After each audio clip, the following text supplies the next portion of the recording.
নমো ভগবতে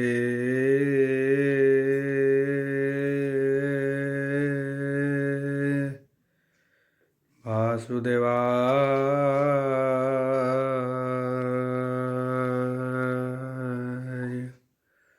ওম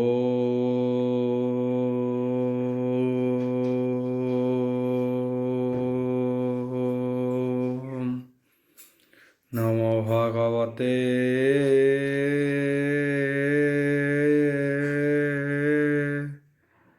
বাসুদেবায়।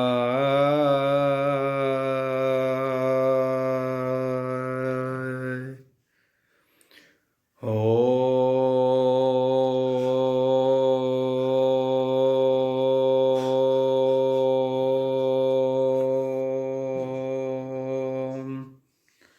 নমো ভগবতে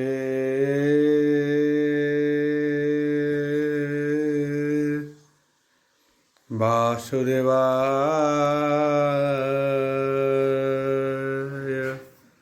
यथा मंगलाचरण वागीशा यस्य वदने लक्ष्येषु च वक्ष्यसि जसते हृदय वसति तनुसिंहं भजे विश्वसर्वदिवा लक्षणं श्रीकृष्णाख्यो परद्याम जगद्याम नमामि तत् माधव माधव वश्च सर्वसिद्धि विनायते वन्दे परस्परत्यं परस्परं प्रियलोकं मूकं करति वाचलं पङ्गु लङ्घयते गिरि यत्कृपाहतमः वन्दे परमानन्दः माधव यो ब्राह्मण रुद्राणीं तु स्तुतन्ति दैवस्तव देवसङ्गपश्यन्ति जो सामज्ञां ध्यान वसते गदगदे मनसा पश्यन्ति जो योगिना यो सन्देन बुद्धिसुरासुरगण देवाय स्तुते नमः नारायणं नमस्कृत्यं नरं चैव नरोत्तमं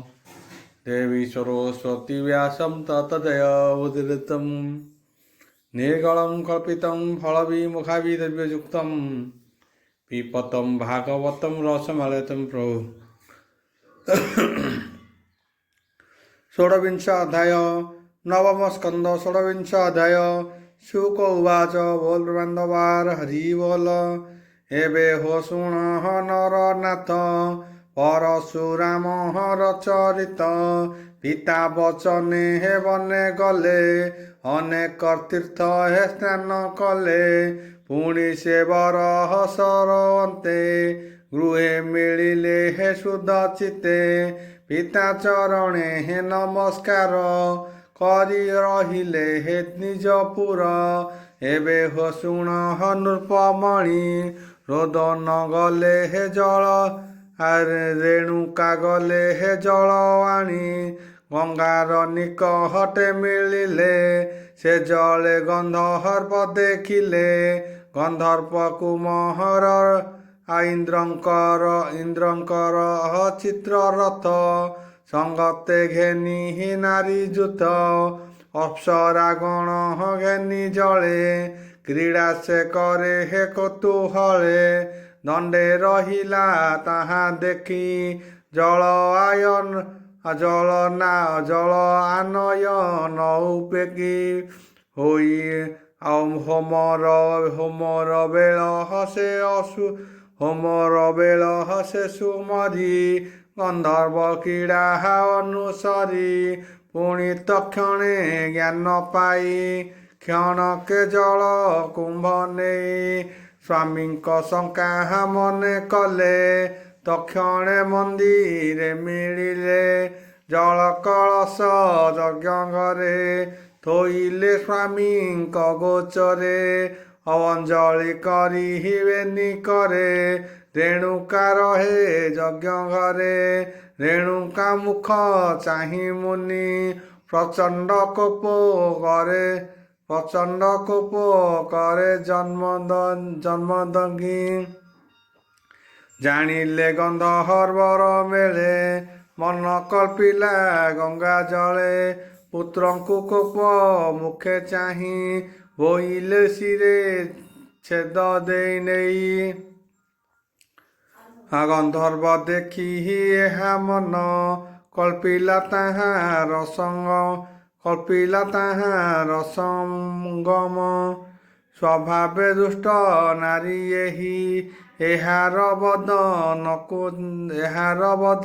ନ ଚାହିଁ ସେ ପୁରେ ମାତୃ ସ୍ନେହ କରେ ମାତାର ଶିର ନଛେଦିଲେ ଅଧିକ କୋପ ଭର ହୋଇ ବୋଲେ ପରଶୁରାମ ଚାହିଁ ମାତା ସହିତେ ହେ ତିନି ଭାଇ କୋଠାରେ ଶିରେ ଛେଦ ନେଇ ସେ ରାମ ପିତା ଶୁଣ ଜାଣେ ତପ ସାଧିଲେ ପରମାଣେ ତକ୍ଷଣେ ପ୍ରହାରୀ କୁଠାରେ ଛେଦିଲା ମାତା ଭ୍ରାତା ଶିରେ ଦେଖିଣ ମୁନି ତୋଷ ହୋଇ ପରଶୁରାମ ମୁଖ ଚାହିଁ ବୋଇଲେ ବରହ ଦେବି ତତେ ଯେବା କଳ୍ପଉ ତୋର ଚିତେ ତକ୍ଷଣେ ପିତା ପାଦେ ପଡ଼ି ରାମ ବୋଲନ୍ତି କର ଯୋଡ଼ି ପୋତା ତବରହ ଦେବ ଯେବେ ଏ ସର୍ବ ଜୀବନ ପାଇବେ ଶିର ଲାଗିବ ଯେଝା କନ୍ଧ ମନେ ନ ବାଞ୍ଚୁ ତାର ବଧ ଅସ୍ତୁ ବୋଇଲେ ହେ ତପଧନ ସେ ସର୍ବ ପାଇଲେ ଜୀବନ ନିର୍ଦ୍ଦିଷ୍ଟ ଜନ ନିଦ୍ରା ଅନ୍ତେ ଶରୀର ସମ୍ଭାଳେ ଯୁକତେ ପିତାର ତୋପ ବଳ ଜାଣି ମାତା ଭ୍ରାତାଙ୍କ ଶିର ଆଣି ଏମନ୍ତେ କରି ଘୋର କର୍ମ ରାମ ରଖିଲେ ନିଜ ଧର୍ମ ରାମର ଅଙ୍ଗ ସଙ୍ଗ ତୁଲେ ମରୁଣ ସମସ୍ତେ ବଞ୍ଚିଲେ ଭାଇଙ୍କି ଘେନି ଏକ ଦିନେ ରାମ ଯେ ଗଲେ ତପବନେ ତପ ଆରାଧି ବିଷ୍ଣୁ ଧ୍ୟାନେ ନିଶ୍ଚଳେ ବସିଲେ ଆସନେ ତାହାଙ୍କ ଧ୍ୟାନ ଦେଖିବନେ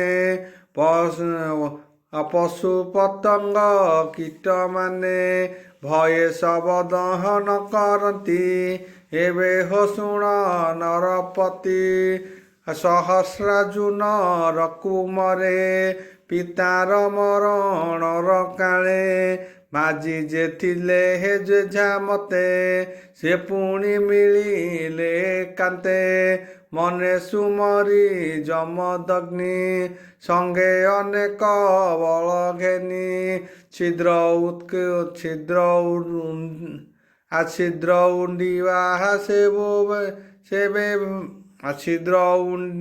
ଉଣ୍ଡିବା ସେବେ ଭାରେ ରାତ୍ରେ ମିଳିଲେ ଅନ୍ଧକାରେ ହୃଦ ସୁମରେ ଘୋରତମ ରୁନ୍ଧିଲେ ମୁନିଙ୍କ ଆଶ୍ରମ ମୁନି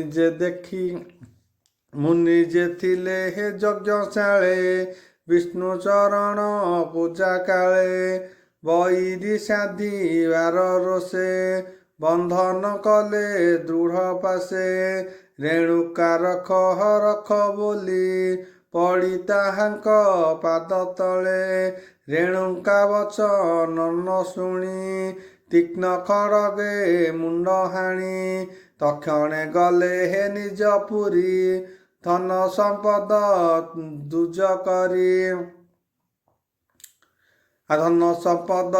ଦୂର କରି ରେଣୁକା ଦୁଃଖ ଶୋକ ଭରେ ରୋଦନ କଲେ ଉଚ୍ଚ ସ୍ୱରେ ଶିର ହୃଦୟେ ହେ କରତାଳି କାନ୍ଦଇ ଭୂମି ଗତେ ପଡ଼ି ଉଚ୍ଚେ ଡାକଇ ରାମ ରାମ ଭୂପୁତ୍ର ବାସ ତୁ ଆଶ୍ରମ ସଙ୍ଗତେ ଘେନି ତିନି ଭାଇ ଭୂପୁତ୍ର ବେଗେ ଆସ ଦାଇ ମାତା ରୋଦନ ବାୟୁ ବଳେ ଶୁଭିଲା ରାମ କର୍ଣ୍ଣ ମୂଳେ ହେ ରାମ ରାମ ବାଣୀ ଶୁଣି ସମାଧି ତେଜି ବୀରମଣି ପ୍ରାତାଙ୍କୁ ଘେନି ବେଗେ ଧାଇଁ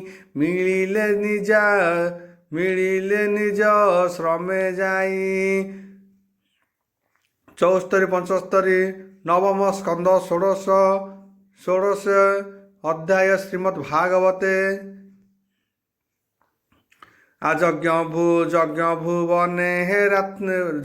ଭୁବନେ ଚାରି ରାତ୍ର, ଦେଖିଲେ ଜନଃ ମଦିହତ। ପିତାଙ୍କ ଶିର ଛେଦ ଦେଖି, ଭାଇଙ୍କ ତୁଲେ ରାମ ଦୁଃଖୀ। ବିମୋହ ଶୋକ ଗୁରୁତରେ, ରୋଦନ କଲେ ଉଚ୍ଚସ୍ୱରେ। ଅଭୋତାତ ସାଧୁ ତୁମ ଧାର୍ମିକ, ସୁଜ୍ଞାନୀ ପଣ୍ଡିତ ବିବେକ। ଆମ୍ଭଙ୍କୁ ଅରକ୍ଷିତ କରି, ନିଶ୍ଚନ୍ତେ ଗଲ ସ୍ୱର୍ଗପୁରୀ। ପିତାର ଶିର ନ ଦେଖିଲେ, ଭାଇଙ୍କି ଯାହିଁ ଆଜ୍ଞା ଦେଲେ। ତୁମ୍ଭେ ହେ ପ୍ରତ୍ୟହ କାର୍ଯ୍ୟ କର। ଏମନ୍ତେ କହି ବୀରବର, ପରଶୁ ଧରି ଦକ୍ଷ କରେ। ଆଉ ଦୁଃଖ ସହ କୋପ ଗୁରୁତରେ, ସଂକଳ୍ପ କଲେ ଜନଘେନି। ନିକ୍ଷେତ୍ର କରି ବିମେଦିନୀ, ତ୍ରିଲୋକ ଅନ୍ତେ କରିବରେ।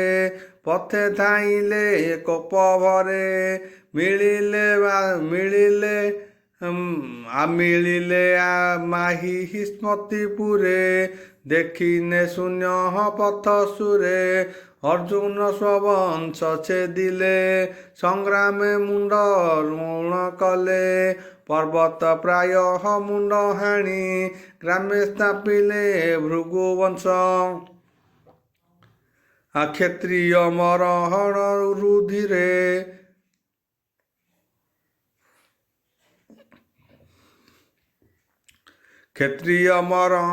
ରୁଧିରେ। ନଦୀ ବଢ଼ିଲା ଭୟଙ୍କରେ, ପିତୃଦର୍ପଣ କରି ବିଧି। ନଦୀରେ ସେତୁ ବନ୍ଧ ବାନ୍ଧି, ସ୍ଥାପି ନିକ୍ଷତ କରି ରୋଷ। ପୁଣି ଧାଇଁଲା ଅନ୍ୟ ଦେଶ, ତ୍ରିଶତବାର ମହିଭ୍ରମୀ। କୋପେ ନୋହିଲା ପଥ ଶ୍ରମୀ, କ୍ଷତ୍ରିୟ ଗଣ ଧରି ହାଣି। କୁଠାରେ ଧାରେ ଶିର ରାଣୀ, ରୁଧିର ନବହନ୍ଦକୁ କଲେ। ପିତାଙ୍କୁ ପଦର୍ପଣେ ତୋଷିଲେ, ସେ କୁରୁକ୍ଷେତ୍ର ଯଜ୍ଞ କରି। ବିପ୍ରଙ୍କୁ ଚାରି ବେଦୁବରି, ଦକ୍ଷିଣା ଦେଲେ ବିପ୍ର ହସ୍ତେ। ଶୁଣ ରାଜନ କହୁ ତୋତେ, ଶ୍ରୀକରେ ଘେନି ଜଳକୁଶ।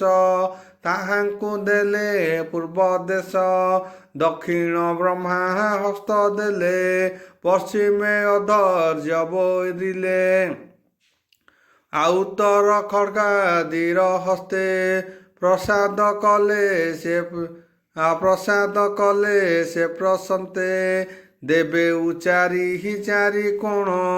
ଦକ୍ଷିଣେ ଦେଲେ ସେ ବ୍ରାହ୍ମଣ, ମଧୁକୁ କୁରୁକ୍ଷେତ୍ର ତୁଲେ। କଶ୍ୟପ ହସ୍ତେ ରାମ ଦେଲେ, ଏ ଆର୍ଯ୍ୟବର୍ତ୍ତ ପୁଣ୍ୟଭୂମି। ଉପଦୃଷ୍ଟିକୁ ଦେଲେ ସ୍ୱାମୀ, ସଭାପତିଙ୍କି କରି ତୋଷ। ଆଦରେ ଦେଲେ ଅବଶେଷ, ତାପରେ ସରସ୍ୱତୀ କୂଳେ। ଯଜ୍ଞବୃତ୍ତି ସ୍ନାନ କଲେ, ସେ ବ୍ରହ୍ମ ନଦୀ ଜଳେ ପଶି। ରବିର ଯେଜ ପ୍ରାୟ ଦିଶି, ସେ ଯଜ୍ଞ ପୂର୍ଣ୍ଣେ ଯମଦଗ୍ନି। ଜ୍ଞାନ ଲକ୍ଷଣ ଦେଲେ ଘେନି, ଶପଥ ଋଷିଙ୍କ ମଧ୍ୟେ ଧ୍ୟାନ। ସ୍ଥାପିଲେ ତାଙ୍କୁ ପରଶୁରାମ, ସେ ରାମ କମଳ ଲୋଚନ। ସ୍ୱଭାବେ ଭୃଗୁର ନନ୍ଦନ,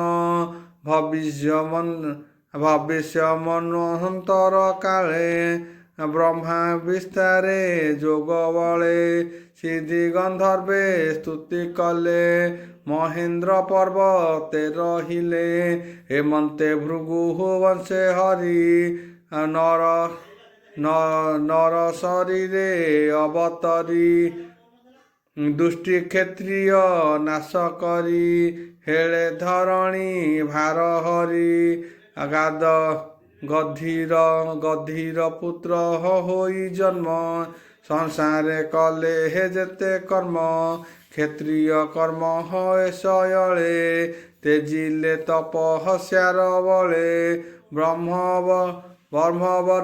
ବର୍ଜ ସେ ଶ୍ରଦ୍ଧା କଲେ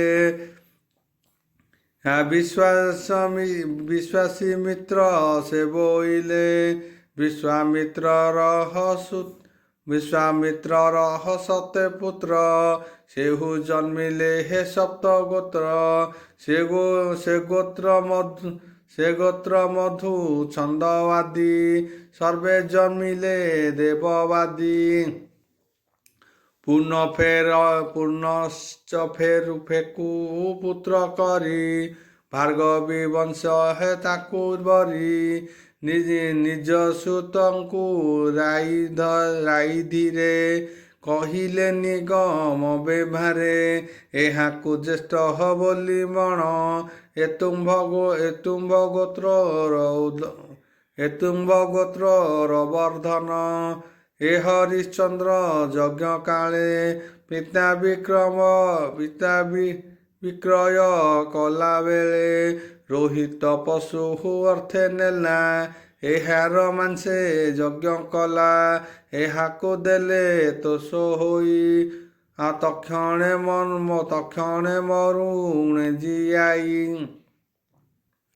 ଥୋଇଲେ ମୋ ପୁତ୍ରଙ୍କ ମେଳେ ଦେବରାତ ତା ନାମ ଦେଲେ ବିଶ୍ୱାମିତ୍ରଙ୍କ ସତସୁତେ ଜ୍ୟେଷ୍ଠ ଯେ ଥିଲେ ପଞ୍ଚାଶତେ ବୋଇଲେ ନ ହେଉଚିତ ଏ ଜ୍ୟେଷ୍ଠ ହୋଇବ କେମନ୍ତ ପିତା ତାହାକୁ ଦେଲେ ପାଶ ମେଛ ହୁଅରେ ତୁମ୍ଭେ ପାପ ଅର 500 ପୁତ୍ର ସାନ ତାହାକୁ କଲେ ଜ୍ୟେଷ୍ଠ ମାନ୍ୟ ସନ୍ତୋଷେ ବୋଲେ ବିଶ୍ୱାମିତ୍ର ସକଳେ ହୁଅ ପୁତ୍ରବନ୍ତ ଏ ଶୂନ୍ୟ ପେଶ ଅଟେ ବୀର ଏହାକୁ ସର୍ବେ ଅନୁସର ଶୁଣ ହୋ ରାଜା ପରୀକ୍ଷିତ ଆବର ବିଶ୍ୱାମିତ୍ର ପୁତ୍ର ଅଷ୍ଟମ ଜୟ ହେ ହାରିତ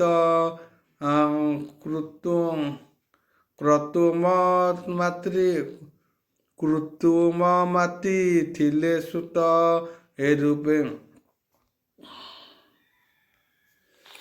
ରୂପେ କେଉଁ ଶିକ ଗୋତ୍ର ଦୁଇ ଭାଗରେ ହେଲା ଖ୍ୟାତ କୌଶକ ଗୋତ୍ରର ପ୍ରବର ଏଣୁ ଯେ ଶପଥ ପ୍ରକାର ସେ ପୁଣି ମନହନ୍ତରେ କାଳେ ଗୋତ୍ର ସ୍ଥାପିଲେ ରବି ତଳେ ସୁଜନେ ଶୁଣ ତୋଷ ଚିତେ ଭାଷା ପ୍ରବନ୍ଧ ଭାଗବତେ ଭୃଗୁର ବଂଶେ ହୋଇ ଜନ୍ମ ସେ ହରି କଲେ ଯେତେ କର୍ମ ଶୁଣନ୍ତେ ସର୍ବ ପାପ ହରେ ଅଶେଷ କର୍ମ ବନ୍ଧୁ ତରେ ବୋଲଇ ଦାସ ଜଗନ୍ନାଥ ନବମେ ବଂଶାନୁଚରିତ ଇତି ଶ୍ରୀମଦ୍ଭାଗବତେ ମହାପୁରାଣେ ପରମହଂସ୍ୟା ସଂହିତା ନବମ ସ୍କନ୍ଧେ ଷୋଡ଼ଶ ଅଧ୍ୟାୟ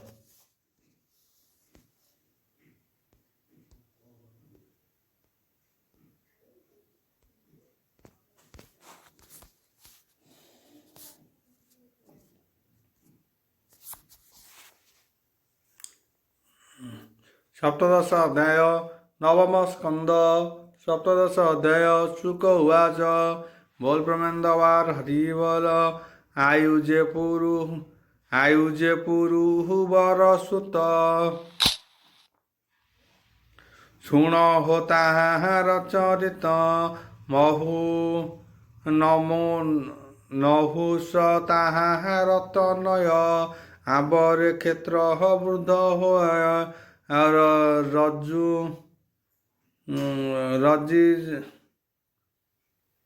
रजिर रंभ जे बीर्जवंत अन्यान्य आदि पंचसुत क्षेत्र वृक्षर वंश शुण श्रुरुद ताहार नंदन ताहार हेले हे तिनि सुत काव्य काश्य जे कुश गुष्यमंतर जे सन्तान शुकन बोली तार नाम शुकन महातेजवंत शौनक मुनि तहु जात ओम भूर्भुवस्सुः तस्य वितुर्वरेण्यं भर्गो देवस्य धीमहि धियो यो न प्रचोदयात्।